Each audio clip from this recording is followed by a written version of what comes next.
Good evening and welcome to Sports Night in Auburn. I'm Mary Leigh Oliver. And I'm Britt McLaughlin. Tonight we have details about Auburn's first home game, find out who Auburn's captains are, and get all the information about Auburn soccer's first game. Auburn football's first game is just 3 days away, and the Tigers are working hard in practice and putting some final touches on their game plan. Auburn had their third and final scrimmage last Saturday afternoon, and the Tigers used that scrimmage to fix any last-minute issues the team had. Head coach Gus Malzahn had a press conference last Friday and discussed last week's practice and the plans for the scrimmage. We've had a very solid week of practice. We transitioned this week into focusing on our first opponent, Kentucky. We had a good practice on Tuesday, Wednesday, and Thursday. We're off today. Tomorrow we'll go to the stadium and do some special situation things. And it'll be under the lights, and we're going to turn the crowd noise on and all that. You look at Kentucky team. They're a veteran team, especially up front, and I think not going through spring and everything that goes with that. That's the veteran teams, I think, have an advantage. And you look at them; they're very impressive. You can tell they're well coached. Our guys have already. As watching film can tell that they're a very good team. So been a good week of prep. I know it's been very good for our players and coaches to start transitioning to another opponent, and you can tell that it's getting closer just from the excitement, not only in the practice field but in the complex. A matter of not going through spring. We did have an extended fall camp, which is great, and we've done more scrimmaging in fall camp we've ever done, okay? So we do have some good information, but just each team's different. How the team's going to react, I do think that we have a lot of character in this team. I think we got some really good leadership on this team, but it's just the unknown of getting out there and doing it. The Tigers had one player test positive for COVID-19 2 weeks ago, which caused 6 players to be quarantined. Malzahn said in his press conference Tuesday morning all players should be ready for the season opener.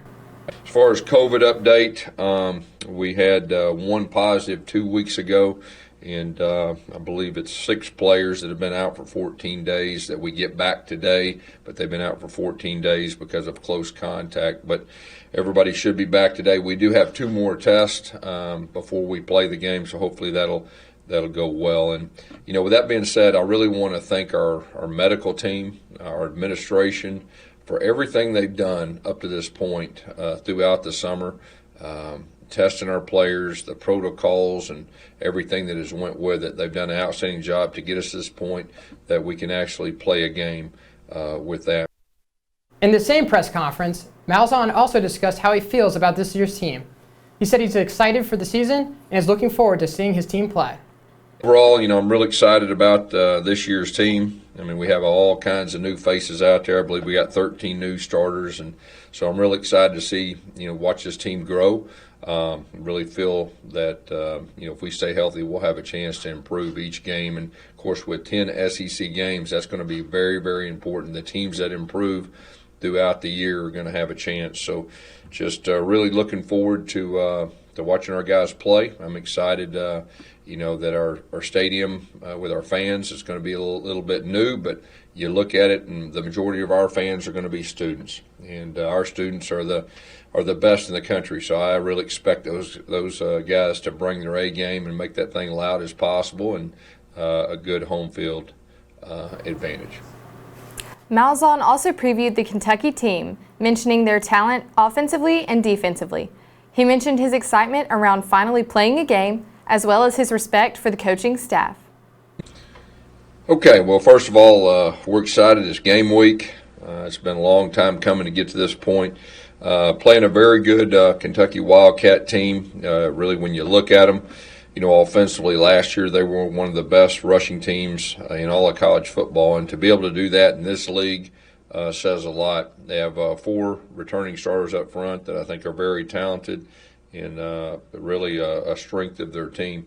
Defensively, very impressed. They got most of their guys back on defense also. They're very well coached. They know their answers. They know their assignments. They're impressive to watch on film. And then overall, just what Coach Stoops has done with that program, the consistency he's had and the games he's won, says a lot. Quarterback Bo Nix and linebacker KJ Britt also had press conferences Tuesday. Bo Nix talks about being a captain, former teammate Joey Gatewood, and having his father as a role model. You know, I think I'm more excited than I've ever been to play a football game just because of the build-up that it's had and the questions and the chaos that's led up to this. I think it's now that it's finally here. I think we kind of took it for granted here in years past. We just know it's going to be around the corner, and we're just getting ready for it. But now I think you realize how valuable the game is to ourselves and how much we love to be out there and play with our teammates and with our coaches and in an atmosphere that's such as good at Auburn. And I think that we're just really looking forward to, each of us, we're really just happy to be back out there and happy to be in front of a crowd, happy to be play another team besides ourselves, and we get to play football on Saturday, and that's a great feeling, and I'm super excited about it. You know, I haven't talked to him, but I'm sure he'll be ready to go, and it's going to be different, obviously, because he was one of the guys in our room when I came in. And he was a great guy, great person to be around, and really good player, so hopefully he has a great future.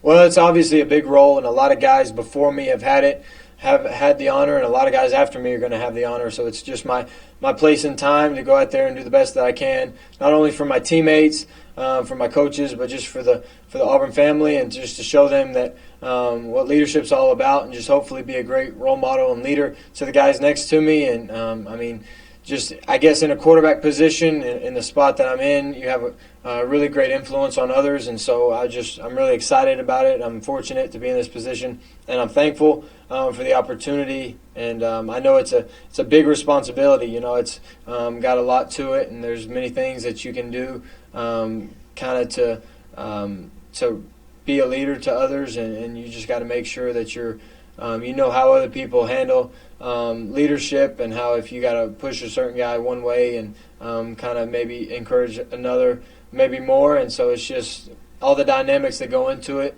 I'm looking forward to the challenge, and I'm just thankful and blessed to be in this position.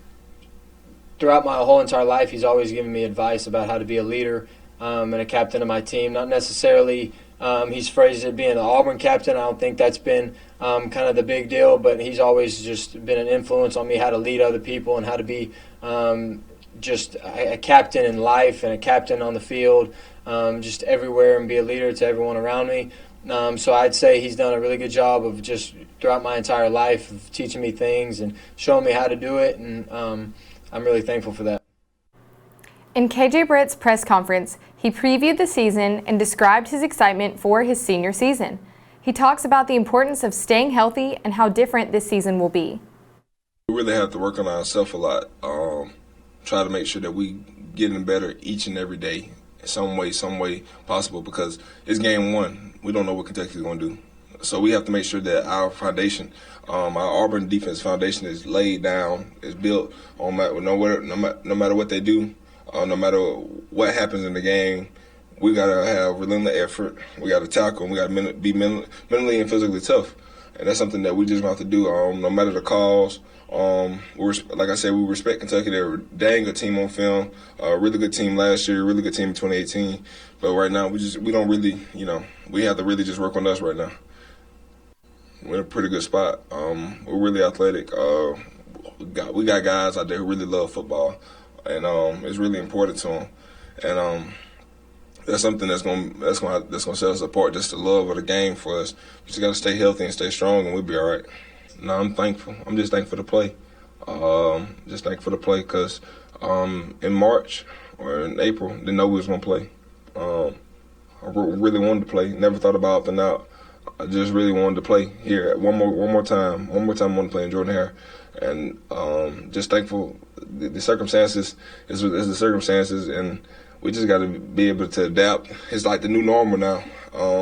Can't harp on the past.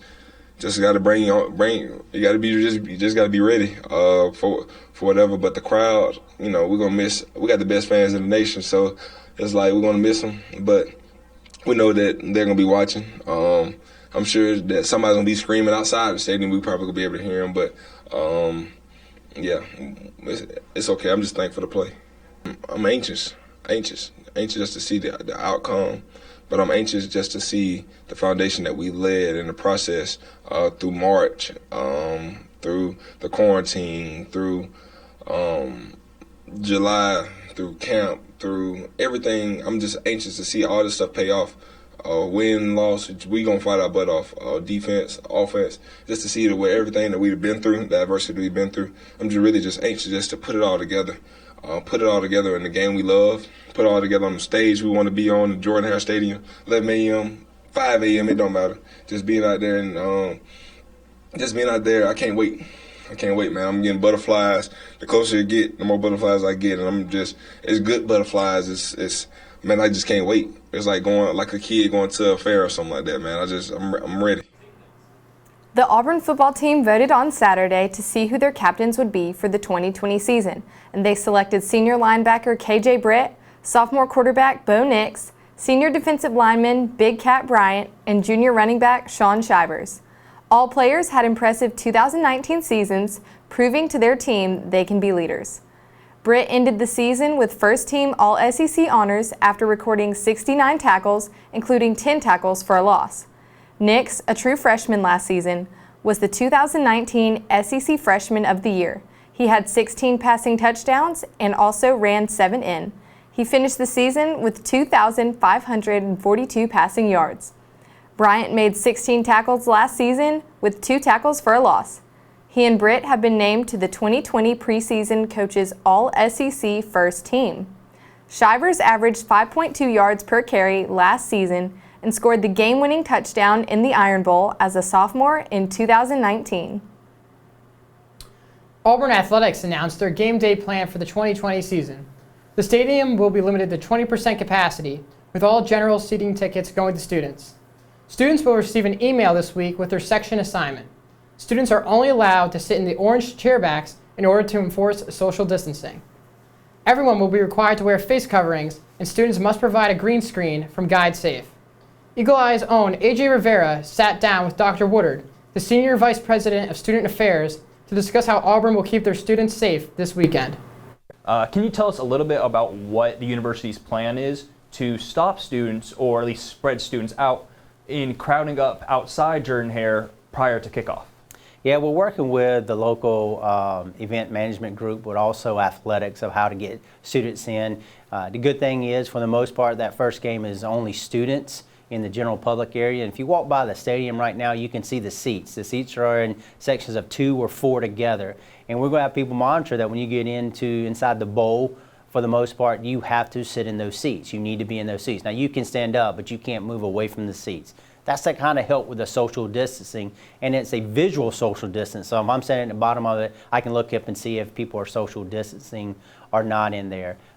This first game is a test, and it depends on how the students act. I mean, if the students are responsible and they wear their masks, they social distance, they wear the mask and they go to the restroom or concession stand, they stay in the seats, and again, you don't have to stay seated, but stay in that area of the seats, and you social distance, you spread out, then I think we get to have more students at more games as we go down the year. Now, if the students go in there and they don't pay attention to the social distancing or what people are asking them to do while we're going there, then it will hurt how many students get to go to the games further down the year.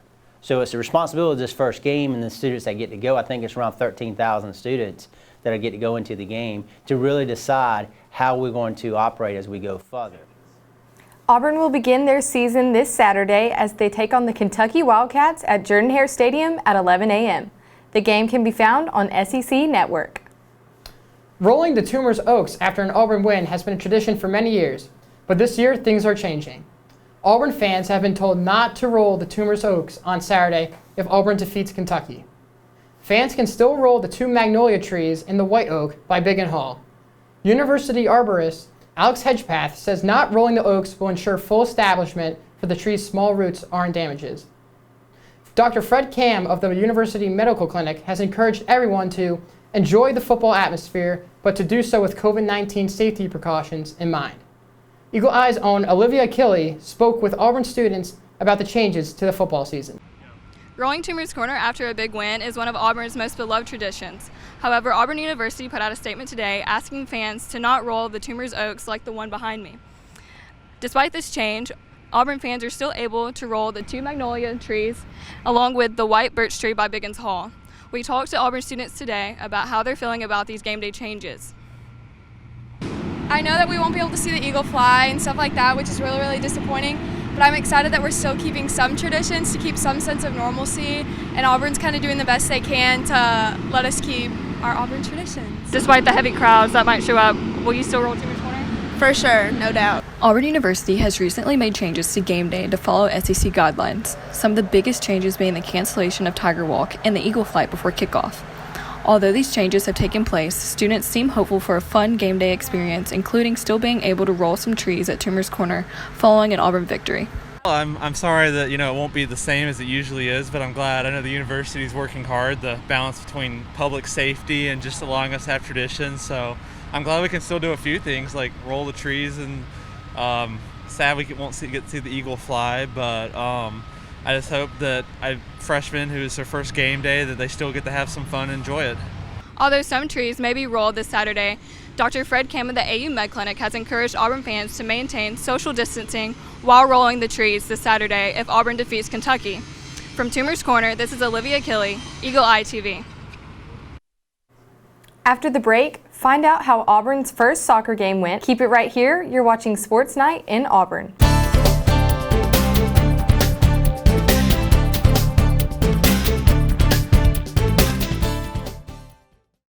Welcome back to Sports Night in Auburn. Auburn soccer had the first live sporting event last Friday night. The Tigers played the Mississippi State Bulldogs and tied 1-1 after going to 2 overtimes. 2019 SEC All-Freshman Team honoree Sydney Richards scored in the opening of the second half. 2 assists were made by Corey Loxley and Mallory Mooney. Head coach Karen Hoppe had a press conference after the game. She said she was happy with the performance and is excited about the potential of her team. It was in a lot of ways a typical opening game. Usually we get the opportunity to everybody's 6 feet away from me. We get the opportunity to play some exhibitions and play some non-conferences before getting into conference, and I felt, you could see some of the first game jitters and just little mistakes. But overall, I thought our team did a really good job growing into the game. I thought we got better through the course of the game, and I thought we had the ball enough and created enough dangerous opportunities in the final third to win the game. And unfortunately, we didn't finish them, but that tends to happen on the first game. Felt great. I couldn't be more appreciative of our medical staff and our administration for basically making this happen. They always make it happen for us, but obviously during a pandemic, it's even heightened the contributions of Dr. Goodlid and his staff, and the administration's commitment and the SEC's commitment to allow our players to play. And our players were so grateful and appreciative and excited. It's been a long time, over 6 months since they've had the opportunity to play soccer, and they were just really thrilled and excited to have that chance. And Maddie was great. And, the exciting thing for this is for today and for Maddie is it's only the beginning, right? She's a 17-year-old freshman and playing in her first game and essentially got a shutout, obviously, in the run of play, and the only goal she gave up is a PK. So a great start for her, and we know she's just going to get better from here. So we're really excited about Maddie Prohaska in goal for us. I think just like Maddie Prohaska, the freshmen are only going to get better. And we had some great performances from Madeline Moore in the back and the 2 wide mids and Baltzegar and Mooney and Anna Haddock. Anna Haddock doesn't play like a freshman. All those guys, it's really exciting. I thought we made some freshman mistakes, frankly, some opportunities to go 1v1 or some, chances at goal that in practice those guys have all been taking, and I thought we were a bit hesitant. So, we know that's the first game, and we know they're only going to get better from here. Freshman Maddie Prohaska is racking in the recognitions this week. Monday, she was named the SEC Freshman of the Week, and on Tuesday, she was named to the Top Drawer Soccer Team of the Week. She's the first true Auburn freshman named to the list since 2009. She made her college debut Friday night against the Bulldogs, becoming the first true freshman to start a season opener in the goal since 2009. Prohaska had 8 saves, 6 of which were in the second half. The Southeastern Conference announced Tuesday afternoon that Auburn soccer's upcoming match against the Texas A&M Aggies has been postponed due to a positive COVID-19 test on the Texas A&M team. The positive test has resulted in a number of student athletes to be quarantined. The game was set to be played Sunday, September 27th, and will now be rescheduled for a later date. The announcement was made in regards to following the COVID-19 management guidelines laid out by the SEC's Medical Guidance Task Force. Auburn's next match will now be against LSU in Baton Rouge on Saturday, October 3rd at 7 p.m. Central. When we come back, we will find out which former Auburn players shined in NFL Week 2. Keep it right here. You're watching Sports Night in Auburn.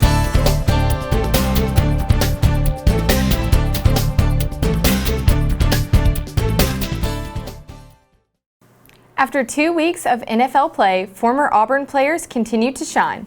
Auburn had 3 different players score touchdowns in the NFL over the weekend. Carlton Davis was the first Auburn player to have an interception this season. Former kicker Daniel Carlson was named to the AFC Special Teams Player of the Week last week and had another strong performance in Week 2. Carlson had a 54-yard field goal and sealed the win of a 34-24 against the New Orleans Saints. He was 3 for 3 on extra points and has now made 5 of his 7 attempts from 50 yards or more. Running back Kerryon Johnson has had his 7th career touchdown Sunday in the Detroit Lions' loss to the Green Bay Packers. He has started both games for the Lions this season. Former Auburn quarterback Cam Newton shined against the Seattle Seahawks. Despite losing, Newton threw for 397 yards and rushed for 47. The Patriots fell to the Seahawks 35-30. Newton has 2 rushing touchdowns in each of the 2 games. Bengals linebacker Josh Bynes had 8 tackles for the 2nd consecutive game this season.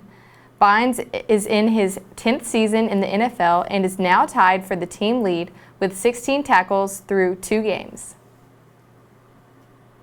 On the national sports stage, the Atlanta Braves clinched the National League East title last night. This is their 3rd straight NL East title. Marcell Ozuna drove in 5 runs and hit 2 home runs. Atlanta as a whole hit 5 home runs, including Dansby Swanson and Freddie Freeman. Freeman now has a .347 batting average. Following the win, Braves players wore Respect Atlanta t-shirts and posed for photos on the field with the 2020 banner. The Braves have 2 games left in the season and will play the Miami Marlins tonight at 6:10. That's all for Sports Night in Auburn, but for more Auburn sports, head to our website, eagleeyeauburn.com, where we'll have everything you need to know to stay up to date on all things Auburn sports. I'm Mary Leigh Oliver. And I'm Brendan McLaughlin. For more sports, follow our Twitter at EETV_sports and follow our new hashtag at #EagleEyeWitness.